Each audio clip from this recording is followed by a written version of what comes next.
तो जैसा कि हमने पिछले एपिसोड में देखा था कि शी हाओ तियानशेन एकेडमी की वॉरशिप को लेकर के अपने साथियों के साथ वांग फैमिली के ईस्ट इंटेलिजेंस हब के ऊपर जाके अटैक करके उन्हें पूरी ही तरीके से तबाह कर देता है। वहीं पे उसे तबाह करने के बाद शी हाओ सीधे निकल जाता है वांग फैमिली के साउथ इंटेलिजेंस हब को तबाह करने के लिए। शी हाओ उसे भी तबाह करके वहां पे एक डिसाइबल की मेमोरी को पढ़ता है, जहां पे शी हाओ को पता चलता है कि 9 ड्रैगन्स ने असल में ये सारा ही कारनामा रचा हुआ है। उन सभी लोगों को इमॉर्टल स्क्रिप्चर चाहिए होता है शी हाओ से, और जैसा कि ग्रेट एल्डर इस समय तियानशेन एकेडमी से दूर हैं, इसी वजह से इन लोगों ने यहाँ पे शी हाओ की पूरी टीम के ऊपर अटैक किया था। ये जान करके शी हाओ और भी ज़्यादा आग बबूला हो जाता है। मेरे प्यारे से दोस्तों, इस एपिसोड को स्टार्ट करने से पहले मैं अपने व्यूवर्स और जिन प्यारे भाइयों ने मेरी पिछली वीडियो पे कमेंट किया है, मैं उन सबको तहे दिल से धन्यवाद कहना चाहता हूँ। साथ में मेरे प्यारे से नए व्यूवर्स, आप भी इसी तरीके से कमेंट कर सकते हैं। मैं आपके कमेंट का स्क्रीनशॉट लेके अपनी नेक्स्ट वीडियो में उससे शो ज़रूर करूँगा। साथ में मेरे प्यारे से दोस्तों, चैनल पे अगर नए आए हैं तो प्लीज़ चैनल को सब्सक्राइब करके हमें सपोर्ट करें। और अब बिना देर किए इस एपिसोड को हम यहाँ पे स्टार्ट करते हैं, मगर उससे पहले वीडियो को लाइक ज़रूर कर दीजिएगा। इस एपिसोड की स्टार्टिंग में हमें वांग फैमिली का वॉर बैटल फ्लैग दिखाया जाता है। वो जैसे ही आसमान में शी हाओ की वॉरशिप के सामने अपीयर हुआ था, उसके जस्ट नीचे वांग फैमिली की लॉ इन्फोर्समेंट टीम आ चुकी थी और इनका लीडर होता है वांग जेन। अभी वहां पे हमें वांग जेन की आवाज़ सुनाई देती है, जो कि असल में अपनी घोड़ा गाड़ी के अंदर बैठ के कहता है कि यंग फ्रेंड शी हाओ, मैंने यहाँ सोचा नहीं था कि तुम भी यहाँ पे मौजूद होगे। ये कहने के साथ वो वहाँ पे हंसना शुरू कर देता है। पर तभी शी हाओ कहता है कि वारे वांग फैमिली, बॉर्डर पर फॉरेन रैलम से लड़ने की बजाय तुम अपनी अलाइड फोर्स लेकर तियानशेन एकेडमी को घेरने आ गए हो। क्या तुम बगावत का ऐलान करने आए हो हमसे फाइट करके?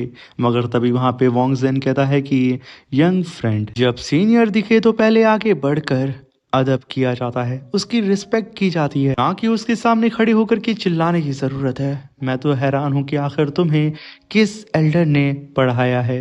ये सुनकर के शी हाओ कहता है कि सीनियर, क्या बेवकूफ़ी भरी बात है। मैंने तो यहाँ पे आपसे सीधा सवाल भी नहीं किया, ये कि आप फॉरेन रैलम के साथ मिल चुके हो। ये सब जानते हुए भी मैं तमीज़ से बात कर रहा हूँ और आप यहाँ पे अदब की पुड़िया मुझे दिखा रहे हैं। तभी वांग जेन कहता है कि यंग फ्रेंड, तुम जानते हो हम आज यहाँ किस लिए आए हैं। ये सुनकर के शी हाओ कहता है कि ज़रूर जानता हूँ, हम लोग यहाँ पे शर्मिंदा हो और माफ़ी मांगने आए हो। ये सुनकर के वांग जेन भड़क जाता है, मगर वो खुद को शांत कर लेता है। मगर तभी शी हाओ कहता है कि अगर सच में माफ़ी मांगना चाहते हो तो अपनी पूरी रीइंफोर्समेंट टीम को लेके जाओ बॉर्डरलैंड में और फॉरेन रैलम के कल्टीवेटर से फाइट करो। 9 हेवन 10 अर्थ के सन की तरह उनसे लड़ो, हमें प्रोटेक्ट करो, तो शायद हो सकता है कि तुम्हारी बची खुची इज्जत वापस आ जाए। मगर तभी वांग जेन कहता है कि यंग फ्रेंड, तुम सच में काफ़ी ज़्यादा निडर हो। जैसा मैंने तुम्हारे बारे में सुना था, तुम ठीक वैसे ही हो और तुम्हें अच्छी तरीके से पता है कि आखिर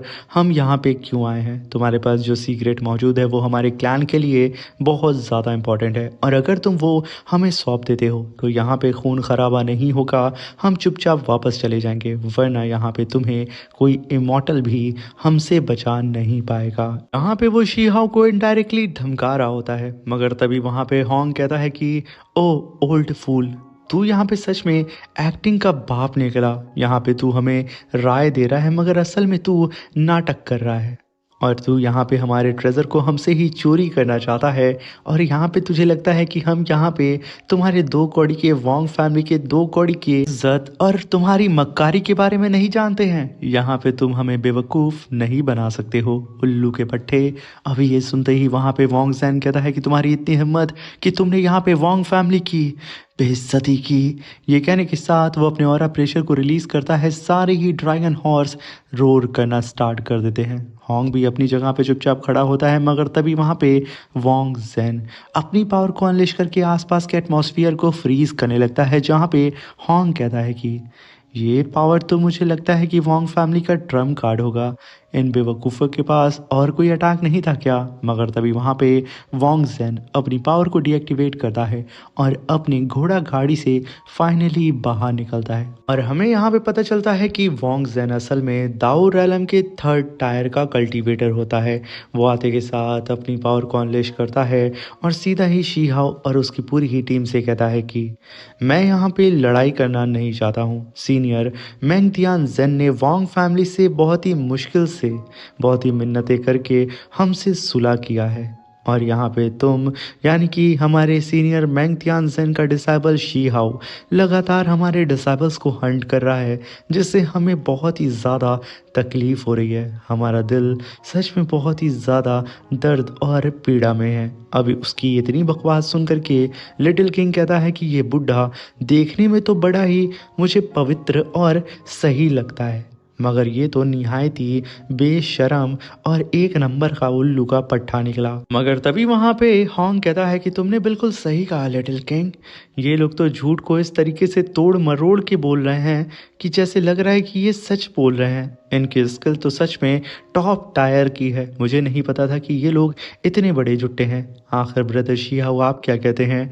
तभी शिहाओ कहता है कि हकीकत क्या है ये तो इन बेवकूफ़ों को अच्छी तरीके से पता है कि आखिर उस समय क्या हुआ था। और अगर रही इतने सारे वॉन्ग फैमिली के कल्टीवेटर्स को मारने की बात, तो यहाँ पे ऑलरेडी इतने सारे हमारे गवाह मौजूद हैं जिन्होंने अपनी आंखों से देखा है कि वो लोग सिर्फ यहाँ पे मरना डिजर्व करते थे। मगर तभी वहाँ पे वॉन्ग ज़ेन कहता है कि यंग फ्रेंड आखिर तुम इतने ज़्यादा अग्रेसिव क्यों हो? वॉन्ग फैमिली हमेशा दिलदार रही है। अगर तुम हमारे मेमोरियल हॉल में जा कर के माफ़ी मांगोगे तो हम तुम्हें बच्चे माफ़ कर देंगे, तुम्हारे लिए एक रास्ता खुल जाएगा। ये कहने के साथ वो वहाँ पे हंसना शुरू कर देता है और तुरंत अपनी पावर को धीरे धीरे करके अनलेश करता है और तुरंत अपनी स्पिरिचुअल एनर्जी को गैदर करके शी हाओ के सामने एक प्लेटफॉर्म को अपीयर करता है और कहता है कि बच्चे इसके ऊपर चल करके मेरे पास आ जाओ और मेरे साथ मेरी वॉन्ग फैमिली के मेमोरियल हॉल के अंदर चलो और हमारे सीनियर से माफ़ी मांग लो। हम तुम्हें तुम्हारे इस कारनामे को लेकर के माफ़ कर देंगे और इसे इग्नोर कर देंगे। शियाओ अभी भी एकदम शांत होता है। वो यहाँ पे कुछ भी रिस्पॉन्स नहीं दे रहा होता है इस वॉन्ग ज़ेन को। वॉन्ग ज़ेन को लगता है कि अब यहाँ पे शियाओ उसकी बात को मान चुका है और उससे कन्विंस हो चुका है। वो फिर हंसते हुए कहता है कि बच्चे यहाँ पे तुम्हें ज़्यादा सोचने की ज़रूरत नहीं है, अपने कदम आगे बढ़ाओ और आ जाओ, घुटनों के बल बैठ के मुझसे माफ़ी मांगो। मगर तभी लिटिल किंग टेलीपोर्ट होकर के सीधा ही वॉन्ग ज़ेन के स्पिरिचुअल ब्रिज के ऊपर आता है और कहता है कि बुढ़े तू सिर्फ यहाँ पे इमॉर्टल स्क्रिप्चर के लिए आया है, इतना बक बक क्यों आखिर कर रहा है, बंद कर दे। ये कहने के साथ वो गुस्से में आकर के तुरंत अपनी पावर को अनलेश करता है और अपनी स्पिरिचुअल पंच को वहाँ पे गैदर करके कहता है कि ये किंग को उल्टी आ रही है तेरी बकवास सुन करके, इसलिए अब ये किंग तेरी बकवास एक सेकंड के लिए भी नहीं सुनने वाला है। ये कहने के साथ लिटिल किंग खींच करके एक पंच सीधा ही उस स्पिरिचुअल रोड के ऊपर दे मारता है। एक ही पंच में वो स्पिरिचुअल रोड पूरी ही तरीके से डिस्ट्रॉय होने लगती है, जिसकी वजह से वॉन्ग ज़ेन को एक झटका लगता है। वो गुस्सा आ जाता है और चिड़चिड़ाते हुए सीधा ही लिटिल किंग से कहता है कि बच्चे तेरी जबान वाकई में बहुत ही ज़्यादा तेज़ है और एंशिएंट इमॉर्टल एरा में मुझे ऐसा लगता है कि ऐसी ही ज़बान तुम्हारे एंसेस्टर्स की भी होगी और वो लोग जंग के दौरान हाथों से नहीं बल्कि अपनी ज़बान से ही उन फॉरेन रैलम के कल्टीवेटर से फाइट कर रहे होंगे। ऐसी वजह से तो तुम्हारे क्लैन का नामो निशान यहाँ पे मिट चुका है। तुम में से सिर्फ आखिरी तू ही नमूना बचा हुआ है जो कि खड़ा होकर के मेरे सामने बक बक कर रहा है। अब लिटिल किंग अपने क्लैन की बेइज्जती को सुन करके एकदम भड़क जाता है और अपनी मार्शल सोल को एक्टिवेट करके फाइट करने के लिए तैयार हो चुका था। उसका पारा एकदम गर्म हो जाता है कि आखिर इसकी हिम्मत कैसे हुई मुझे ये बोलने की। मगर यहाँ पे लिटिल किंग एक्शन ले पाता उससे पहले ही शी हाओ गुस्साते हुए लिटिल किंग के सामने आता है और सीधा ही उस वॉन्ग ज़ेन से कहता है कि यहाँ पे आखिर तुम्हारी औकात कैसे हुई ये कहने की। एंशिएंट टाइम में स्काई हॉन आर्ट क्लैन का हर एक कल्टीवेटर अपनी दाव स्ट्रेंथ का इस्तेमाल करके फाइट कर रहा था, मगर उनमें से कोई भी इमॉर्टल किंग लेवल को अचीव नहीं कर पाया था। मगर फिर भी उनकी दाव की स्ट्रेंथ इतनी ज्यादा पावरफुल थी कि वो इमॉर्टल किंग्स को फॉरेन रैलम के मजबूर कर दिए थे कि वो लोग एक साथ ग्रुप बना करके उनके ऊपर अटैक करें। आखिर तुम यहाँ पे ये कैसे भूल सकते हो, तुम जिसकी यहाँ पे बात कर रहे हो वो 10 एंशियंट बीस्ट में से एक है स्काई हॉर्न आंट क्लैन। तुम्हारी जुर्रत कैसे हुई? तभी वहाँ पे वोंग जेन कहता है कि तो फिर कोई बात नहीं ना, चलो फिर मेरे वोंग फैमिली के मेमोरियल हॉल के अंदर वहाँ जा कर के स्काई हॉर्न आंट के एंसेस्टर के सुकून के लिए, उनकी आत्मा की शांति के लिए अपने घुटनों के बल बैठ करके वहाँ पे प्रेयर कर सकते हो। तभी शी हाओ कहता है कि बस बहुत हो गया, तो फिर तुम यहाँ पे तैयार हो जाओ। आज तुम्हारे मेमोरियल हॉल में हजारों नए कफन को तुम बनवा लो, क्योंकि यहाँ पे आज मैं तुम सभी को यहाँ पे मिटाने वाला हूँ। कोई भी तुम में से यहाँ पे जिंदा नहीं बचेगा। ये सुनकर के वोंग जेन कहता है तो ठीक है, हम भी एहसान चुका देते हैं। सोल्जर्स सब प्रेस करने के लिए तैयार हो जाओ, क्योंकि यहाँ पे वायलेंस के बदले वायलेंस का ही तो इस्तेमाल किया जाता है। मगर हाँ यंग फ्रेंड, यहाँ पे अब हारने के बाद या फिर तुम लोगों के साथ कुछ हो जाए या फिर तुम्हारी तियानशिन एकेडमी पूरी ही तरीके से तबाह क्यों ना हो जाए, फिर वांग फैमिली को रोते हुए ब्लेम मत करना कि हमने थोड़ी सख्ती दिखा दी। यहाँ पे तुम लोगों ने खुद से ही अपनी मौत को दावत दिया है, इसलिए क्या तुम लोग इसके लिए तैयार हो? ये सुनकर के शी हाओ कहता है कि आखिर तुम लोग कितनी बकवास करोगे, अगर हिम्मत है तो आगे बढ़ो। अब ये सुनकर के वहाँ पे वोंग जेन कहता है कि बिल्कुल मैं तो तैयार हूँ। ये कहने के साथ वो अपनी पावर को अनलिश करते हुए अपने साथियों से कहता है कि आज हम इनको इनकी औकात दिखा देंगे कि आखिर वांग फैमिली की लॉ एनफोर्समेंट टीम की पावर क्या है। अब ये सुनकर के लिटिल किंग एकदम गुस्साते हुए अपनी फिंगर उन लोगों की तरफ पॉइंट करता है और अपने मॉर्टल मेंशन के गार्ड से कहता है कि इस किंग के खातिर, इस किंग के नाम पे इन सब को ख़त्म कर दो। तभी हम देखते हैं कि वो सारे ही इमॉर्टल मेंशन के गार्ड तुरंत सब के सब उन सारे ही वोंग फैमिली के कल्टीवेटर्स के सामने आकर के खड़े हो जाते हैं और अपनी इमॉर्टल दाओ बैटल फ्लेम को एक्टिवेट करते हुए कहते हैं कि जो भी स्काई हॉर्न आर्ट क्लैन को जलील करेगा वो अपनी ज़िंदगी से हाथ धो बैठेगा, उसका मरना यहाँ पे तय है। ये कहने के साथ वो पांचों ही इमॉर्टल मेंशन के गार्ड अपनी पावर को अनलिश करना स्टार्ट कर देते हैं। मगर तभी वहाँ पे वोंग जेन कहता है कि यहाँ पे 5 माचिस की तीलियां हमारा रास्ता रोकने की कोशिश कर रही हैं। साथियों, इनको इनकी औकात दिखा दो कि आखिर ये लोग किससे टकरा रहे हैं। तब यहाँ पे अब इन लोगों के बीच में फाइट होने लगती है, जहाँ पे वो सारे ही मॉडल मेंशन के गार्ड अपनी पावर को अनलिश करके टूट पड़ते हैं इन वांग फैमिली के सारे ही कल्टीवेटर्स के ऊपर। जहाँ पे उन गार्ड्स का लीडर कहता है कि एंशिएंट इमॉर्टल बैटलफील्ड की यादें अभी भी हमारे दिल के अंदर जिंदा हैं। इमॉर्टल एंशिएंट ग्रेट वॉर के दौरान हम लॉर्ड स्काई हॉर्न आर्ट के पर्सनल गार्ड्स थे और ना जाने हमने कितने फॉरेन रैलम के कल्टीवेटर्स को मौत के घाट उतार दिया था, और तुम लोग यहाँ पे उनकी बराबरी कर रहे हो। तुम उन फॉरेन रैलम के एनिमी के पैर के धूल के बराबर भी नहीं हो। ये कहने के साथ वो सारे ही गार्ड वांग फैमिली के जो फ्रंट लाइन के सोल्जर उनसे फाइट करने के लिए आए होते हैं, वो सब के सब मिल करके उन सारी ही वांग फैमिली के सोल्जर्स की धज्जियां उड़ा देते हैं। कोई भी जिंदा नहीं बचता है। ये देख करके वहाँ पे वोंग जेन कहता है कि यहाँ पे तुरंत अब अपने बैटल फॉर्मेशन को एक्टिवेट करो।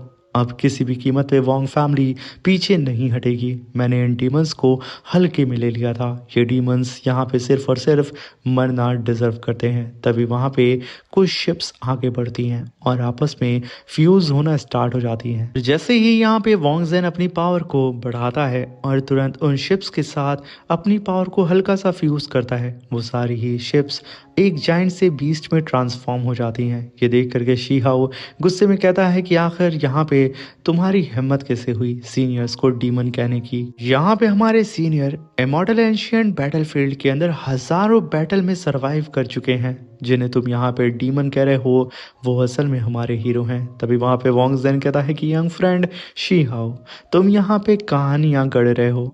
आखिर लोगों को गुमराह करते हुए तुम्हें शर्म नहीं आती है? कोई प्रूफ है कि ये हीरो हैं या फिर डीमन? अगर ऐसा है तो मेरी वांग फैमिली के जो वॉर सोल्जर है ना, ये ही अब आगे बढ़ के इनके असली चेहरे को सबके सामने दिखाएंगे। ये कहने के साथ वो अपने जायंट से बीस्ट को आदेश दे देता है कि जाकर के इन पांचों ही डीमंस को यहीं पे मार दो। तभी वो बीस्ट सीधा ही आगे बढ़ जाता है उन सारे ही गार्ड्स के ऊपर अटैक करने के लिए, मगर तभी शीहाव चिल्लाते हुए कहता है कि सीनियर संभल करके।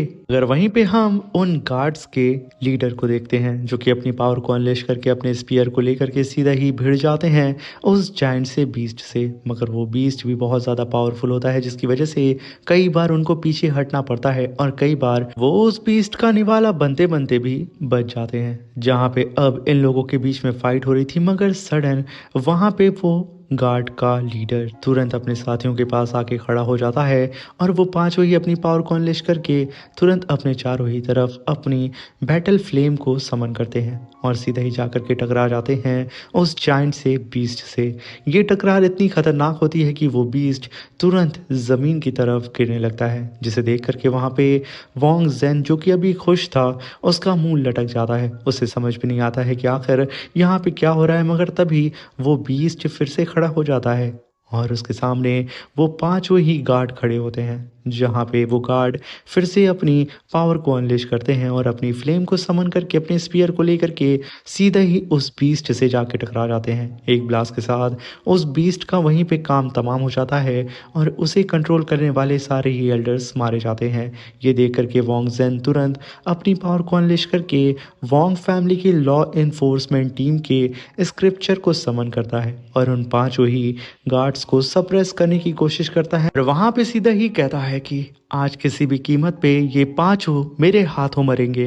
ये कहने के साथ वो अपनी पावर को बढ़ा रहा होता है और वहीं पे शी हाउ थोड़ा बहुत घबरा रहा होता है, मगर तभी वो पांचों ही गार्डियन अपनी पावर को अनलेश करते हैं और अपनी फ्लेम को जैसे ही अवेक करते हैं वो जायंट सा फॉर्मेशन तुरंत वहाँ पे डिस्ट्रॉय हो जाता है। अब यहाँ पे एक तरफ से वो पावरफुल गार्डियंस अपनी पावर को रिलीज़ कर रहे थे और दूसरी साइड से वोंग जेन अपनी पूरी ही टीम के साथ उन लोगों को सप्रेस करने की कोशिश कर रहा था। इसी के साथ मेरे प्यारे से दोस्तों ये शानदार सा एपिसोड यहाँ पे ख़त्म होता है। अब मिलते हैं इसके नेक्स्ट एपिसोड में। Thank you for watching. Bye bye, take care.